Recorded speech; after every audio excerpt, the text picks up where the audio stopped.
Dans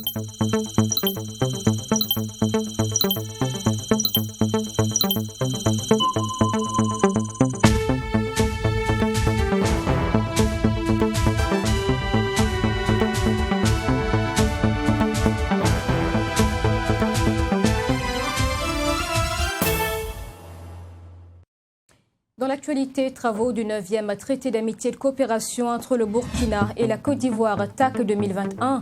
Ouvert ce samedi à Abidjan, les experts examinent de grandes décisions et recommandations à soumettre au Conseil conjoint des ministres, programme principal du sommet. La noyade est la 3e cause de décès par traumatisme non intentionnel dans le monde. Les chiffres indiquent que plus de 200 000 personnes sont importées.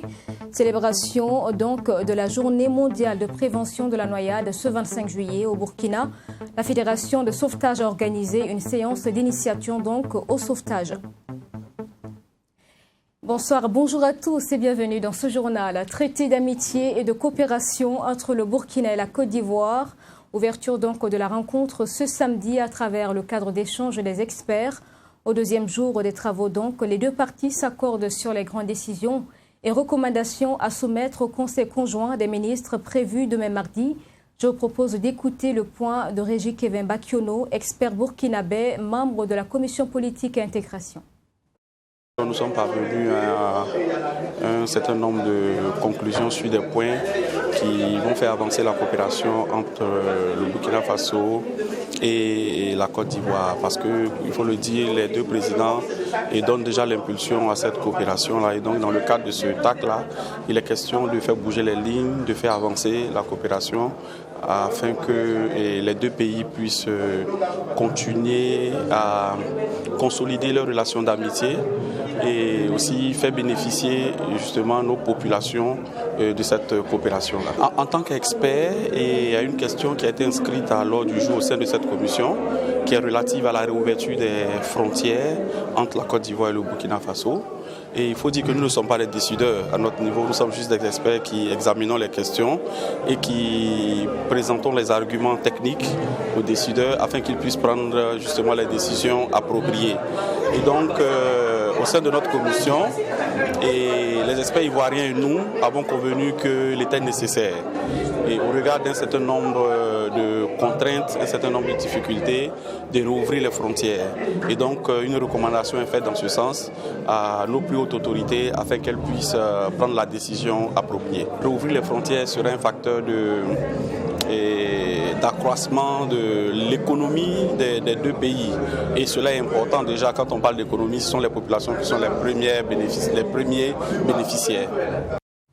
Vendredi dernier, l'ambassadeur de la Belgique au Burkina a rencontré le Premier ministre. L'audience qui lui a été accordée est en premier lieu une visite de courtoisie, c'est selon l'invité lui-même. L'ambassadeur a abordé avec le chef du gouvernement des questions de coopération bilatérale entre le Burkina et la Belgique. Je vous propose de l'écouter donc, l'ambassadeur de Belgique, à sa sortie d'audience. Il s'agissait tout d'abord d'une visite de courtoisie, puisque je suis en poste depuis le mois de septembre, que je n'avais pas encore eu l'occasion de rencontrer, en tout cas en bilatéral, son Excellence Monsieur le Premier ministre. Donc il s'agissait tout d'abord de me présenter, c'était la moindre des choses, de faire un état des lieux rapide de notre coopération avec le Burkina, de pouvoir dresser quelques premières perspectives aussi sur une coopération future, mais qui nécessitera des débats plus en profondeur avec les ministères techniques. C'était également l'occasion de rappeler à quel point la Belgique porte une attention particulière à la région et au Burkina. Le Burkina qui est un des 14 pays de la coopération belge à l'étranger. Il y a une révision des pays bénéficiaires en cours en Belgique et il est fort peu probable de ne plus voir le Burkina dans le giron de la coopération belge. Donc voilà, ça a été l'occasion de réaffirmer notre appui et également beaucoup insister sur l'importance que nous accordons à l'être humain, au centre de nos préoccupations. Quelles que soient les thématiques et les secteurs dans lesquels nous évoluons, c'est l'être humain, c'est l'impact sur l'être humain, c'est l'amélioration des conditions de vie de la population qui nous importe. Et ceci peut passer par un soutien à l'employabilité, à l'entrepreneuriat, à la police de proximité, à la santé, tout ce que nous faisons déjà.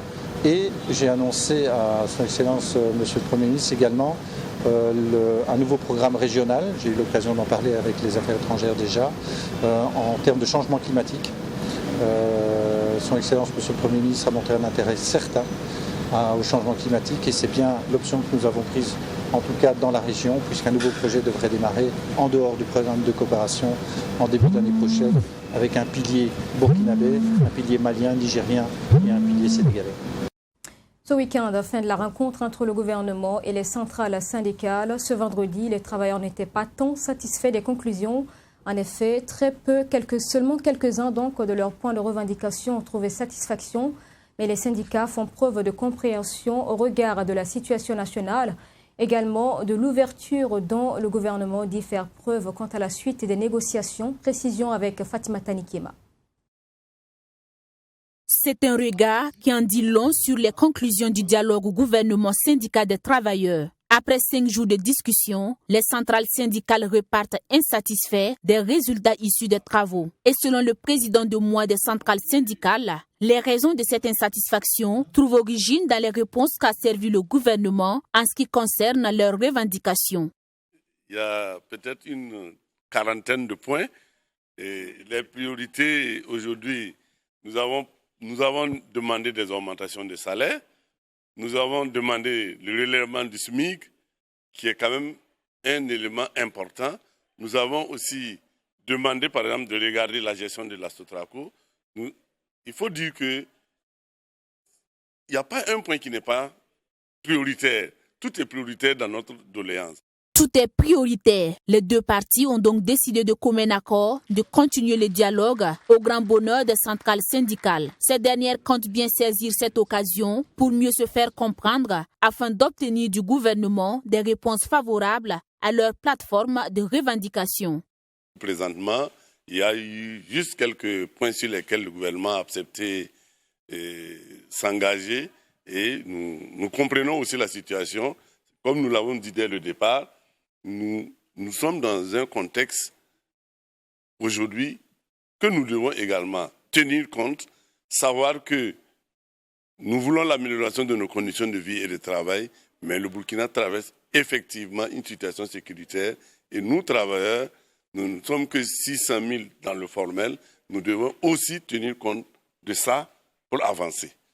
Le ministre en charge de l'éducation nationale, représentant du gouvernement, dit être satisfait de la tenue de cette rencontre et de l'ambiance qui a prévalu. Selon Stanislas Ouaro, ce cadre d'échange a aussi permis au gouvernement de faire cas des difficultés budgétaires dont il fait face. Mais cela ne l'a pas empêché de prendre 3 engagements au sortir des échanges. Des engagements parmi lesquels la question salariale dans le privé. Nous avons fait comprendre à la partie syndicale qu'il y a une commission bipartite, donc patronat syndicat, de négociation salariale. Et lors de la rencontre gouvernement-patronat, le patronat avait souhaité effectivement que le gouvernement puisse l'accompagner pour l'organisation donc, de cette rencontre, la tenue de la rencontre. Donc nous sommes engagés à faciliter l'organisation de cette rencontre avant la fin de l'année 2021. Une rencontre donc, qui va se tenir entre le patronat et les syndicats pour discuter sur la question, donc, les questions salariales.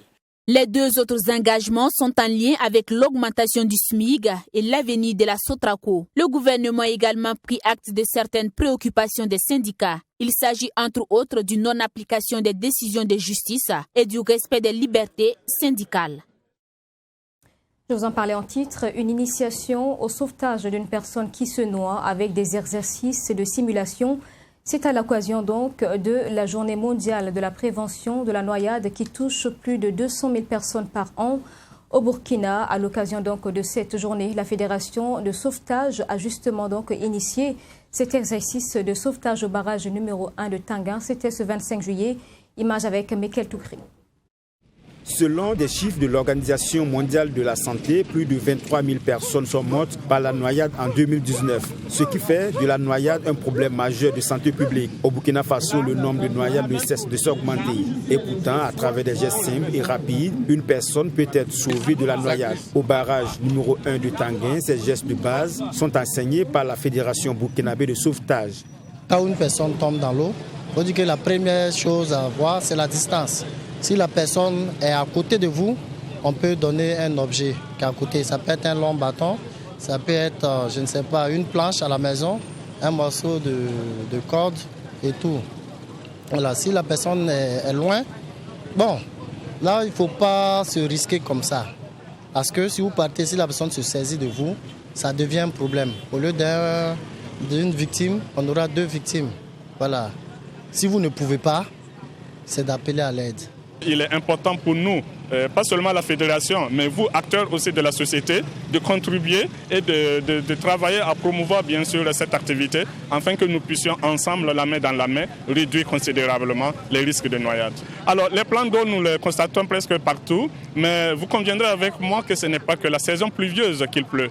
Il arrive très souvent qu'il y ait bien sûr un étang d'eau quelque part et qu'on glisse et qu'on ne sait pas comment se débrouiller. Donc c'est pour cette raison, même en saison sèche, nous pouvons sauver des enfants qui quittent l'école pour rentrer. Nous pouvons sauver bien sûr des passants et là c'est très important. Donc ce n'est pas une activité qui se limite que seulement à la saison pluvieuse. La fédération travaille toute l'année dans ce cadre-là pour que chacun puisse en tout cas apporter sa contribution. La noyade est classée 3e cause de décès par traumatisme non intentionnel dans le monde. C'est donc une activité de sensibilisation appréciée qui va sans doute contribuer à la prévention de la noyade au Burkina Faso. Avec ce qu'on a appris aujourd'hui, ça peut vraiment nous permettre non seulement de prévenir ce qui est l'essentiel de ce qu'on a appris aujourd'hui, mais de sauver. Voilà, on a vu plusieurs techniques de prise.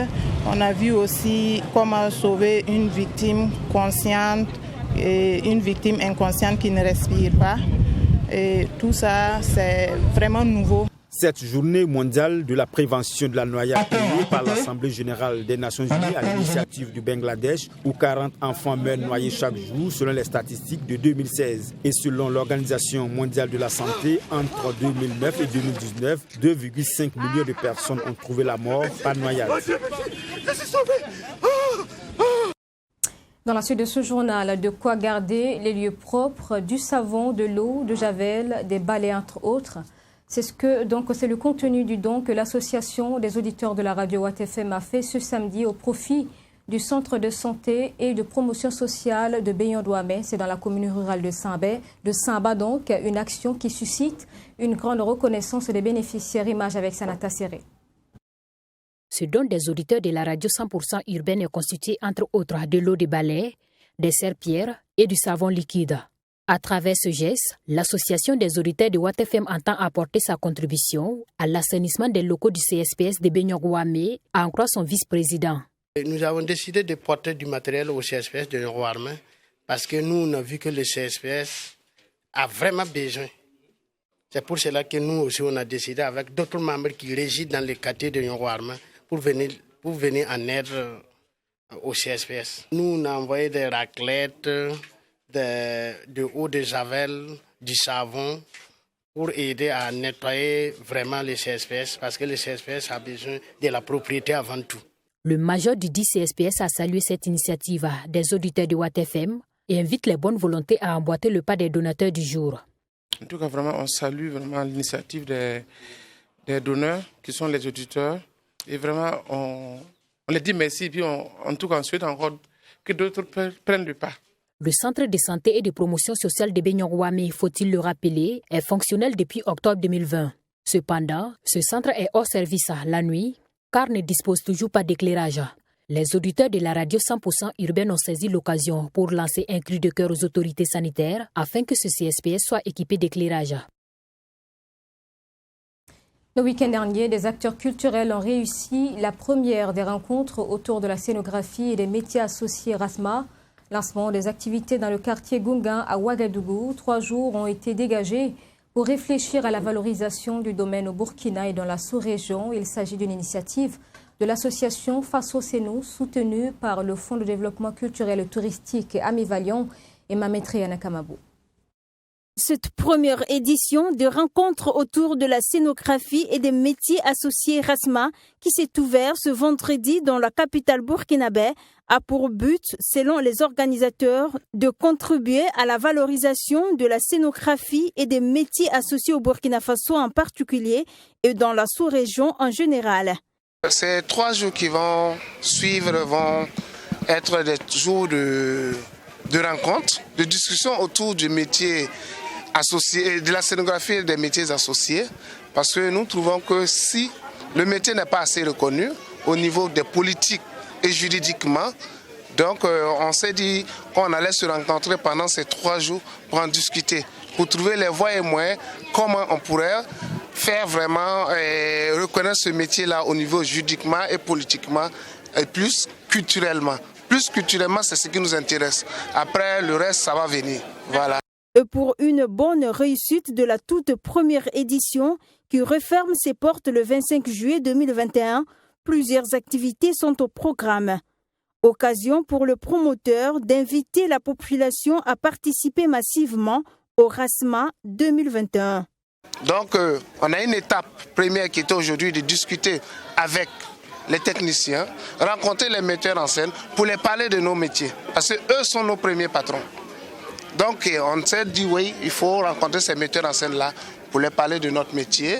Et la deuxième étape, on va poursuivre encore dans cette discussion-là. Et après, la troisième étape, on va inviter les autorités compétentes pour pouvoir venir écouter ce qu'on a à leur dire et ce que nous les proposons.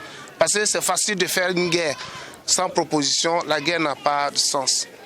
On rappelle, cette première édition de rencontres autour de la scénographie et des métiers associés, RASMA, est une initiative de Faso Scéno, qui est une association créée depuis l'an 2000 et qui est un collectif rassemblant des professionnels, artistes et techniciens du théâtre et de la scène. Et puis enfin, le sport, la deuxième édition de la Coupe de l'Unité de l'Espoir de la commune de Bokin a pris fin la semaine dernière. La finale a opposé l'équipe de Borin FC à celle de Malou FC. Malou FC s'est imposée par le score de 2-0. Cette compétition a été initiée par un fils de la localité avec l'intention de favoriser la cohésion sociale à Samitiam Touré. Malou FC se succède à lui-même à cette deuxième édition de la Coupe de l'Unité. Champion sortant, Malou en orange n'a pas fait de cadeau à Bokin FC en blanc. Soutenu par son public, Borin commence fort la rencontre, mais se voit en difficulté dès la première offensive de son adversaire. 1-0 pour Malou FC et Borin court derrière l'égalisation sans y parvenir jusqu'à la pause. Dans la deuxième partie, Malou FC enfonce le clou avec un second but. Découragé, Borin baisse les bras et sans être inquiété, Malou FC remporte pour la deuxième fois consécutive le trophée. Vraiment, ce soir, la joie nous dépasse. On ne sait pas comment qualifier cette joie-là, puisqu'on est très content. Bon, les degrés nous dépassent, quoi. Et si, à ce niveau-là, je pense que c'est la collaboration même qui est au-delà de ce qui se passe ici, puisque la collaboration inter-village Borin-Malou, c'est des villages frères, voilà, que nous saluons vraiment et nous comptons vraiment solidifier cette collaboration-là. Le promoteur se dit satisfait d'avoir pu tenir cette coupe dans la commune de Bokin pour le bonheur des habitants. Pour lui, l'objectif a atteint. Donc l'initiative, c'est d'avoir en tout cas fédéré toute la population de Boré en particulier et en tout cas de façon générale de la commune de Bokin.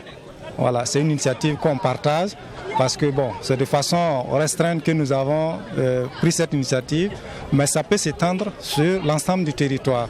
Parce qu'aujourd'hui, nous avons besoin de la cohésion, nous avons besoin de l'unité pour que, en tout cas, ces pays puissent avancer, puissent aller de l'avant. C'est un succès parce que, quoi qu'on dise, quand on pose un acte et que 2 ou 3 personnes répondent présentes, c'est déjà assez. Et vous voyez un peu, nous avons de l'engouement. On sait que quand on fait un appel à l'unité, les gens sont là. Voilà, donc je pense qu'on est très satisfait. Une joie également pour ces résidents qui apprécient positivement l'initiative. C'est vraiment une joie pour nous et nous remercions le promoteur d'avoir eu cette idée-là. Parce que vraiment, vous voyez l'engouement, vous voyez la population autour du terrain. Donc ça montre que les gens sont très motivés pour cette coupe-là. Et nous le remercions et nous demandons à Dieu quand même de l'accompagner pour que ça puisse se pérenniser. L'équipe championne est repartie avec le trophée de nombreux lots en nature et en espèces. Rendez-vous est donné donc pour la 3e édition. Merci d'avoir suivi ce journal. Je vous retrouve demain 13h. Excellente suite à notre compagnie.